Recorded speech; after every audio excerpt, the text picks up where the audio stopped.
Okay, today we've got these two robots from the 1980s, and there's a lot of different variations on this one out there. These are just the two that I have.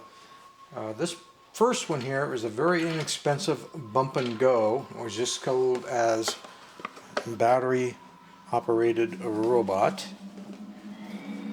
Here's some info if you want to read that.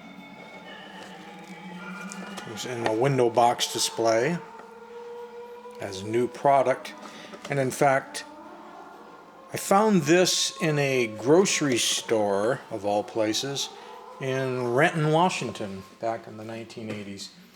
And I say it's very inexpensively built. You can see the wheels just sit on axles kind of loose, and they just push these rubber tires onto the axles. It's not all that well made. I'm going to turn the camera around in a minute and we'll put it on the floor and we can let it have a go. But basically we're just talking about a bump and go drive with a flashing light on top. So we'll set that on the floor in a minute. Let's look at this next one here. This next one was a promotional item by Johnson's Wax. You can see this. When you bought one of their floor polishes or one of their wax products, it came with a mail-in coupon and you sent a few bucks. I didn't write down how much, unfortunately. That'd been interesting to know these days.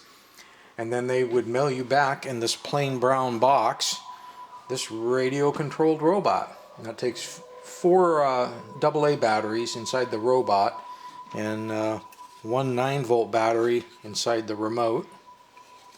That first one that we looked at over here is 2 AA batteries, and it came with an instruction sheet.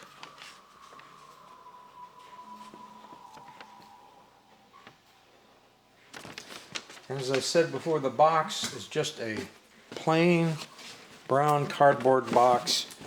It has a styrofoam insert that held the robot and the remote, and that was it. And the functions on this are going to be when you turn it on, if I remember right, it moves really quickly in reverse, and then every time you push the button, then it would shift like into forward, and it's one of those turn and reverse things, so it should be circling, then wherever you push the button, you're going to go forward.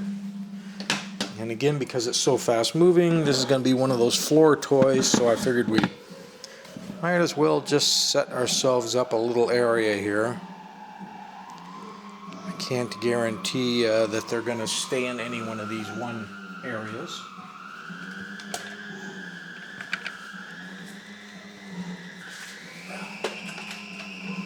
So let's see.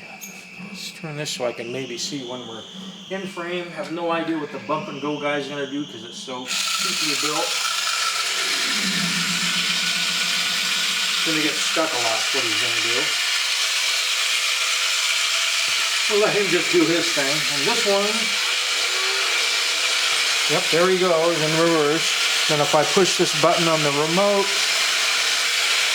then it drives forward so you can steer it.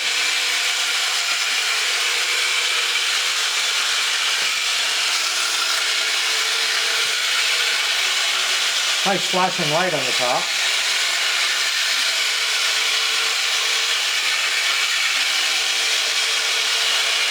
So there you have it. Feel free to leave comments below with your versions of the same looking robot, because I know there are more of them out there.